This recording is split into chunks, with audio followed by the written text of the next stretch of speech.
Hello student. हम discuss कर रहे हैं क्लास 11th की बायोलॉजी का सेकंड चैप्टर और ये उसका फोर्थ पार्ट है और इसी में हमारा चैप्टर कंप्लीट हो जाएगा।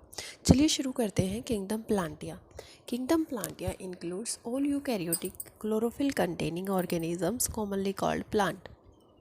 किंगडम प्लांटिया में वो सारे यूकैरियोटिक क्लोरोफिल कंटेनिंग ऑर्गेनिज्म आते हैं जो जिनको प्लांट कहते हैं। क्लोरोफिल प्रेजेंट होता है इनमें, ठीक है। A few members are partially heterotrophic such as an insectivores plant और पैरासाइट। कुछ मेंबर्स ऐसे होते हैं जो पार्शली हेट्रोट्रोफिक होते हैं, मतलब कुछ फोटोसिंथेसिस करते हैं वो और कुछ हेट्रोट्रोफ होते हैं, दूसरे ऑर्गेनिज्म से अपना खाना लेते हैं, जैसे कि इंसेक्टिवोरस प्लांट, और उनको पैरासाइट भी बोलते हैं।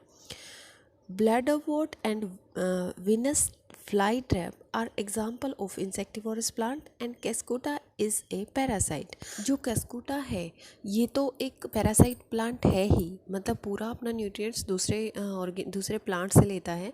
लेकिन ब्लैडरवोट और विनस फ्लाईट्रैप होते हैं, ये इंसेक्टिवोरस प्लांट होते हैं जो थोड़ा सा खाना खुद सिंथेसाइज करते हैं और बाकी इंसेक्ट से लेते हैं।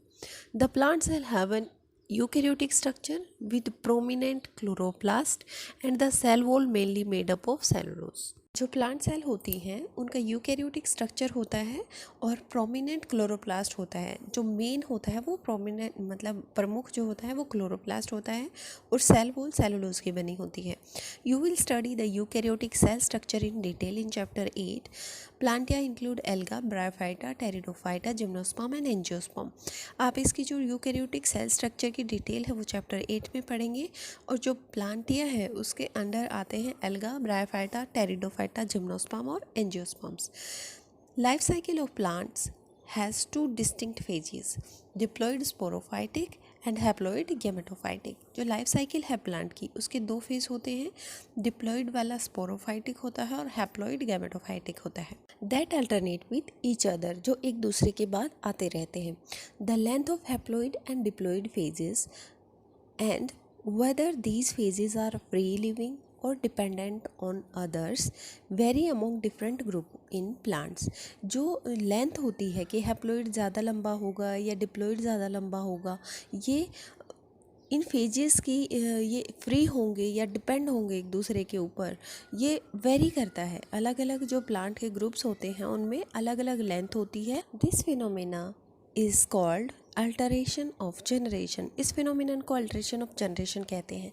You will study further detail of this kingdom in chapter 3। आपको ये इसकी डिटेल जो है वो चैप्टर 3 में मिलेगी। Kingdom Animalia.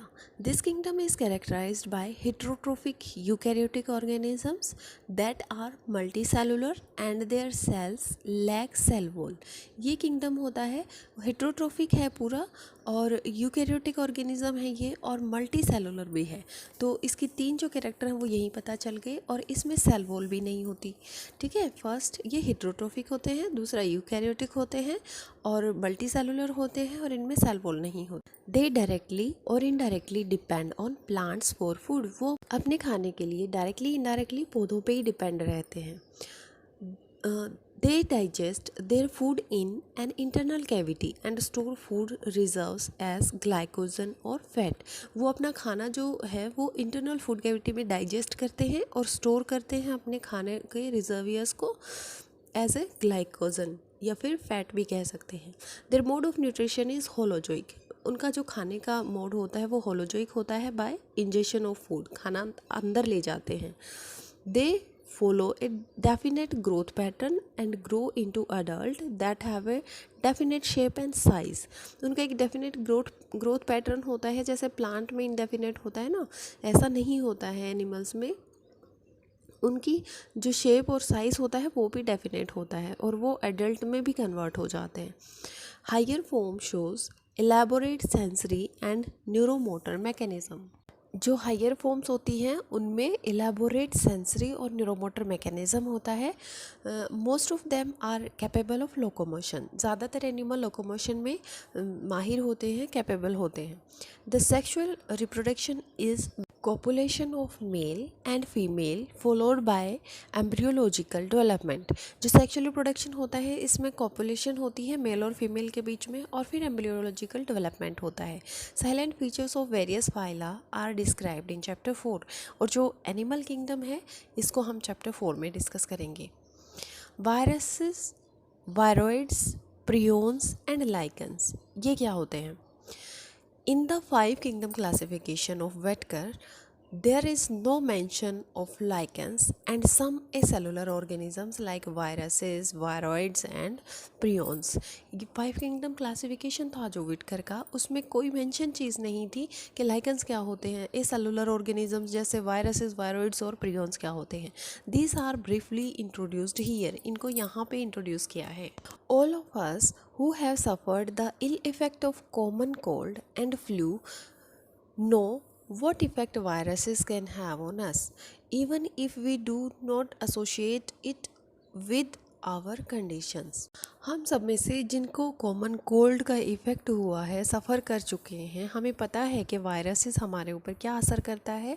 अगर हम इससे एसोसिएटेड नहीं हैं अपनी कंडीशंस में तो भी हमें पता होता है। Viruses did not find a place in classification since they are not considered truly living. Viruses ने अपना क्लासिफिकेशन में कोई स्थान नहीं लिया है क्योंकि वो ट्रू लिविंग कंसिडर ही नहीं किए जाते कि वो लिविंग है। If we understand living as those organisms that have a cell structure, अगर हम कंसिडर करते हैं लिविंग को समझते हैं वो ऑर्गेनिज़म जिनमें सेल स्ट्रक्चर होता है, the viruses are non cellular organism. तो वायरस क्या है? नॉन सेलुलर ऑर्गेनिज्म है that are categorized by having an inert crystalline structure outside the living cell. जो वायरस नॉन सेलुलर हैं क्योंकि वो कैरेक्टराइज्ड किए गए हैं, मतलब वो इस तरह से उनका कैरेक्टर है कि वो इनर्ट क्रिस्टलाइन स्ट्रक्चर है हमारे शरीर के बाहर, और वो एक्टिव तभी होता है जब हमारे शरीर में घुसता है। ये देखिए 2 वायरस यहाँ पे दिखाए गए हैं, टोबैको मोज़ेक वायरस और बैक्टीरियोफाज। आपको इनका पता होना चाहिए कि किस तरह से बने होते हैं। टीएमवी बड़े फेमस वायरस है, बैक्टीरियोफाज भी किस तरह से होता है। एक हेड पीस होता है, कॉलर होती है, शीथ होता है और टेल फाइबर्स होते हैं। और जो टीएमवी है उसमें आरएनए और कैप्सिड होता है। Once they infect a cell, they take over a machinery of the host cell to replicate themselves, killing the host। वो क्या करते हैं, एक बार किसी सेल को इन्फेक्ट करते हैं, असर करते हैं, तो क्या करते हैं वो उसकी मशीनरी को ले लेते हैं और अपने आप को रेप्लिकेट करते हैं, खुद का डिवीज़न करते हैं। इससे क्या होता है, होस्ट सेल को वो मार देते हैं। Would you call viruses living और नॉन लिविंग? क्या आप वायरस को लिविंग कहेंगे या नॉन लिविंग कहेंगे? The name viruses that means venom or poisonous fluid was given by Pastor D.J. Ivanovsky, recognized certain microbes as casual organisms of the mosaic disease of tobacco। जो ये नाम है virus, इसका मतलब है विनोम और poisonous fluid. जो ये नाम है ये दिया इवानोस्की ने 1892 में, और उन्होंने रिकॉग्नाइज़ किया कि कुछ कैजुअल ऑर्गेनिज़म हैं, कुछ माइक्रो ऑर्गेनिज़म हैं जो कि टोबैको मोज़ेक डिजीज़ में होते हैं, रिकॉग्नाइज़ करे उन्होंने वहाँ पे। These were found to be smaller than bacteria because they passes through proof filters. ये बैक्टीरिया से भी छोटे जाने लगे क्योंकि वो बैक्टीरिया प्रूफ फिल्टर से पास हो जाते थे। Zinek 1898 demonstrated that the extract of infected plant of tobacco could cause infection in healthy plant and called the fluid as Contagion vivum fluidum। जो ये बेजिनेक थे, इन्होंने क्या पता किया कि जो इन्फेक्शियस टोबैको प्लांट है, अगर हम उसका एक्सट्रैक्ट निकालें, उसका लिक्विड निकालें, तो वो एक हेल्दी प्लांट में भी बीमारी कर देगा। इसे इन्फेक्शियस लिविंग फ्लूइड कहा गया। W.M. Stanley showed that viruses could be crystallized and crystals consist largely of proteins. जो ये स्टैनले थे उन्होंने कहा कि वायरस जो है क्रिस्टलाइज किए जा सकते हैं और ये क्रिस्टल्स मेनली प्रोटीन के बने हुए होते हैं। They are inert outside their specific host cell. ये क्या होते हैं? इनर्ट होते हैं, मतलब एक्टिव नहीं होते होस्ट सेल के बाहर। Viruses are obligate parasite. Virus क्या होते हैं? ओब्लिगेट पैरासाइट होते हैं। ओब्लिगेट पैरासाइट, ओब्लिगेट का मतलब मैंने आपको पहले बताया था। In addition to proteins, viruses also contain genetic material। जो प्रोटीन है उसके अलावा उनके पास जेनेटिक मटेरियल होता है, जैसे टीएमवी में मैंने दिखाया था आरएनए से बना होता है ना। That could be either RNA और डीएनए। तो यहाँ पे कुछ भी हो सकता है, वो जेनेटिक मटेरियल आरएनए भी हो सकता है और डीएनए भी हो सकता है। तो आपको दो चीज़ें और याद रखनी है कि वायरस किससे बना होता है? आरएनए, डीएनए और प्रोटीन से। No viruses contain both RNA and DNA. किसी भी वायरस के पास दोनों नहीं होते कि आरएनए भी है और डीएनए भी है। A virus is a nucleoprotein and the genetic material is infectious. एक वायरस क्या है? न्यूक्लियोप्रोटीन है और इसका जेनेटिक मटेरियल बहुत ही ज़्यादा इन्फेक्शियस होता है, संक्रमित करने वाला होता है। In general, viruses that infect plant have single-stranded RNA and viruses that infect animal have either single or double-stranded RNA or double-stranded DNA। Generally क्या होता है, जो वायरस होते हैं वो प्लांट को इन्फेक्ट करते हैं और जो प्लांट को इन्फेक्ट करते हैं उनके पास सिंगल स्ट्रैंडेड आरएनए होता है, और जो वायरस एनिमल्स को इन्फेक्ट करते हैं उनके पास सिंगल या डबल स्ट्रैंडेड आरएनए हो सकता है और हमेशा डबल स्ट्रैंडेड डीएनए होगा। ठीक है। बैक्टीरियल वायरसेस और बैक्टीरियोफाजेस, जो बैक्टीरियोफाज होते हैं उनको बैक्टीरियल वायरसेस भी कहते हैं, दैट इन्फेक्ट बैक्टीरिया। ठीक है। Are usually double stranded DNA viruses. जो बैक्टीरियोफाज होते हैं लगभग डबल स्ट्रैंडेड डीएनए वायरस होते हैं। The protein coat called capsid made of small sub units called capsomers. जो प्रोटीन कोट होता है बैक्टीरियोफाजेस का, वो सिंगल जो स्मॉल सब यूनिट्स होती हैं प्रोटीन की, उससे बना होता है, जिसे कहते हैं capsomeres. Proteins protect the nucleic acid. वो अपने न्यूक्लिक एसिड को प्रोटेक्ट करते हैं। These capsomeres are arranged in helical और पॉलीहेड्रल जियोमेट्रिक फॉर्म। जो ये कैप्सोमियर्स होती हैं, जो स्मॉल यूनिट्स होती हैं प्रोटीन कोट की, ये क्या करती हैं? अरेंज होती हैं हेलिकल और पॉलीहेड्रल जियोमेट्रिक फॉर्म में। Viruses cause disease like mumps, small pox, herpes and influenza. Viruses ये बीमारियां पैदा करती हैं। AIDS in human is also caused by virus. जो एड्स होता है वो भी वायरस के द्वारा ही किया जाता है। In plants the symptoms can be mosaic formation, leaf rolling and curling, yellowing and when clearing, dwarfing and stunted growth. जो वायरस के सिम्टम्स होते हैं प्लांट में, उस पर क्या होता है? लीफ रोल कर जाती हैं या कर्ल कर जाती हैं, येलो हो जाती हैं, वेन क्लियरिंग हो जाती है, ड्वार्फिंग मतलब छोटे रह जाते हैं, स्टंटेड ग्रोथ हो जाती है। तो यहाँ पे इम्पोर्टेंट जो चीज़ है वो ये है कि वायरस से होने वाली बीमारियाँ कौन सी होती हैं, तो आपको ये याद करनी पड़ेंगी, क्योंकि बहुत बार कॉम्पिटिटिव एग्ज़ाम में 2-4 नंबर का ये ज़रूर आता है। ठीक है। उसके बाद है वायरॉइड्स। वायरॉइड्स क्या होता है? In 1971 T O. Diener discovered new infectious agent that was smaller than viruses and caused potato spindle tuber disease. Diener ने डिस्कवर किया कि एक न्यू इन्फेक्शियस एजेंट है जो कि स्मॉलर है वायरसेस से, वायरस से छोटा है, और potato spindle tuber disease cause करता है। It was found to be a free RNA. ये पाया गया कि ये फ्री आरएनए था। It lacked the protein code that is found in viruses. इसमें प्रोटीन कोट भी नहीं था जो नॉर्मली वायरसेस में होता है। हैंस द नेम वायरॉइड, इसलिए इसका नाम जो है वायरॉइड रख दिया। The RNA of the viroid was of low molecular weight. इसका जो आरएनए था उसका मोलिकुलर वेट भी बहुत कम था। अब पढ़ते हैं prions. In modern medicine certain infections, neurological disease were found to be transmitted by an agent consisted of abnormally folded proteins. आजकल क्या होता है कि कुछ न्यूरोलॉजिकल डिजीज़ होती हैं, ये ऐसा पाया गया है कि ये ट्रांसमिट होती है एक एजेंट से जो कि एबनॉर्मली फोल्डेड प्रोटीन है।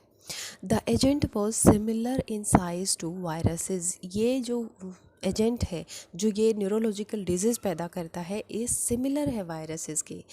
These agents are called prions, इनको प्रियोन्स कहते हैं। The most notable disease caused by prions are bovine spongiform encephalopathy, commonly called mad cow disease in cattle, and its analogous variant CR-Jacob disease in human।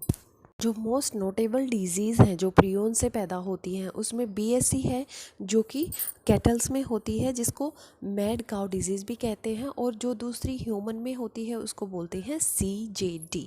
Lichens are symbiotic associations. Lichens क्या है? Symbiotic association है, मतलब mutually benefit करते हैं एक दूसरे को। और ये लाइकन्स किस किस के एसोसिएशन है? Mutually useful associations between alga and fungi. Alga और फंगस के बीच में जो एसोसिएशन होता है उसको लाइकन कहते हैं। The algal component is known as phycobiont. जो एल्गल का पार्ट होता है उसको फाइकोबायंट कहते हैं, और जो फंगल कंपोनेंट होता है उसको माइकोबायंट कहते हैं। Which are autotrophic and heterotrophic respectively, जो कि ऑटोट्रोफिक और हिटरोट्रोफिक रेस्पेक्टिवली, मतलब जो पहले आया है वो ऑटोट्रोफिक है और बाद में माइकोबायंट जो है वो हिटरोट्रोफिक है। Alga prepare food for fungi and fungi provide shelter and absorb mineral nutrient and water for its partner। Alga क्या करती है? क्योंकि वो ग्रीन कलर की होती है, अपना खाना खुद बना लेती है, ठीक है, तो वो अपने फंगस को भी खाना देती है, और जो फंगस होती है वो शेल्टर और मिनरल प्रोवाइड करता है एंड और वाटर देता है अपने पार्टनर को। So close is their association that if one saw a lichen in nature, one would never imagine that they had two different organisms with in them. अगर कोई nature में लाइकन्स को देखता है तो वो पहचान नहीं पाएगा कि ये दो ऑर्गेनिजम्स का एसोसिएशन है। Lichens are very good pollutant indicators. Lichens pollution का भी इंडिकेटर है, मतलब इंडिकेट करते हैं कि यहाँ पे पॉल्यूशन है। They do not grow in polluted areas. वो पोल्यूटेड एरिया में कभी ग्रो नहीं करते। चलिए एक बार समरी देख लेते हैं, उसके बाद हमारा चैप्टर खत्म हो जाता है। Biological classification of plants and animals was first proposed by Aristotle on the basis of simple morphological characters। जो बायोलॉजिकल क्लासिफिकेशन था प्लांट एनिमल का वो एरिस्टोटल ने किया था उनके सिंपल मॉर्फोलॉजिकल कैरेक्टर्स पे, मतलब उनकी बनावट के आधार पे। Linnaeus later classified all living organisms into two kingdom. जो लीनियस थे उन्होंने सभी ऑर्गेनिजम्स को दो में डिवाइड किया। फर्स्ट वॉज प्लांट का एंड सेकेंड वॉज एनिमल या। Whittaker proposed an elaborate 5 kingdom classification. जो विटकर था उन्होंने क्या किया? 5 किंगडम क्लासिफिकेशन दिया। Monera, protista, fungi, plantae and animal, ये 5 उसमें थे। The main criteria of 5 kingdom classification were cell structure, body organization, mode of nutrition and reproduction and phylogenetic relationship. ये जो क्राइटेरिया था 5 किंगडम का ये सभी थे, जिसमें cell structure, body organization, mode of nutrition, reproduction और फाइलोजेनेटिक रिलेशनशिप आते हैं। In the 5 kingdom classification, bacteria are included in kingdom Monera। Monera में सिर्फ बैक्टीरिया को लिया गया था, बताया था पहले ही। Bacteria are cosmopolitan in distribution. Bacteria हर जगह मिलते हैं। This organism show the most extensive metabolic diversity. ये ऑर्गेनिज्म मेटाबॉलिक डाइवर्सिटी में बहुत ज़्यादा एक्सटेंसिव शो करते हैं। Bacteria may be autotrophic, heterotrophic in their mode of nutrition. Bacteria autotrophic भी हो सकते हैं और हिटरोट्रोफिक भी हो सकते हैं। Kingdom protista include all single cell eukaryotic such rhizophyte, dinoflagellates, euglenoids. जो प्रोटिस्टा होते हैं उसमें सिंगल सेल यूकैरियोटिक ऑर्गेनिज्म होते हैं, क्राइजोफाइट्स आते हैं, डाइफ्लैजिनोलेट्स आते हैं और यूग्लेनोइड्स आते हैं। स्लिम मोल्ड एंड प्रोटोजोआ, और स्लिम मोल्ड और प्रोटोजोआ भी आते हैं। Protist have defined nucleus and other membrane bound organelle. Protist होते हैं उसमें डिफाइंड न्यूक्लियस होता है और मेम्ब्रेन जो ऑर्गेनल होते हैं वो भी मिलते हैं। दे produced both asexually and sexually. Protista asexually भी प्रोड्यूस करते हैं और सेक्सुअली भी। Members of kingdom fungi show a great diversity in structure and habitat. जो फंजाई के मेंबर होते हैं वो बहुत ज़्यादा डाइवर्सिटी शो करते हैं उनके अपने स्ट्रक्चर में और हैबिटेट में। Most fungi are saprophytic in the mode of nutrition. Saprophytic होते हैं मतलब दूसरे डेड डिकेइंग ऑर्गेनिज्म से अपना खाना लेते हैं। दे शो एक्सेक्सुअल एंड सेक्सुअल रिप्रोडक्शन। वो दोनों तरह के रिप्रोडक्शन शो करते हैं, एसेक्सुअल भी और सेक्सुअल भी। Phycomycetes, ascomycetes, basidiomycetes and deuteromycetes are the 4 classes under king. इस किंगडम के अंदर ये 4 क्लासेस भी होती हैं। Plantae include all eukaryotic chlorophyll containing organisms. Plantae में सभी यूकैरियोटिक क्लोरोफिल जिनमें होता है वो ऑर्गेनिजम्स होते हैं। Alga, bryophyta, pteridophyta, gymnosperm, angiosperms are included in this group. इसमें एल्गा भी आता है, ब्रायोफाइटा, टेरिडोफाइटा, जिम्नोस्पर्म, एंजियोस्पर्म सारे आते हैं। The life cycle of plantae exhibit alternation of generation. जो लाइफ साइकिल होती है उसमें अल्ट्रेशन ऑफ जनरेशन होता है, that is gametophytic and sporophytic generation present होती है। The heterotrophic eukaryotic multicellular organism lacking a cell wall are included in the kingdom Animalia। जो Animalia है उसके अंदर heterotrophic eukaryotic multicellular organism आते हैं जिन सेल वॉल भी नहीं होती। The mode of nutrition in this organism is holozoic. ये जो मोड ऑफ न्यूट्रिशन होता है एनिमल्स का वो होलोजोइक होता है। They reproduce mostly bye sexual mode. वो हमेशा रिप्रोड्यूस करते हैं, मतलब ज़्यादातर रिप्रोड्यूस करते हैं सेक्शुअल मोड से। Some acellular organisms like viruses and viroids as well as the lichen are not included in 5 kingdom system of classification. कुछ ए सेलुलर ऑर्गेनिज्म हैं जैसे viruses, viroids as well as lichens हैं जिनको 5 kingdom classification में नहीं include किया गया है। ये चैप्टर हमारा हुआ कंप्लीट और अब हम शुरू करेंगे chapter number 3। Thank you for watching life science cafe.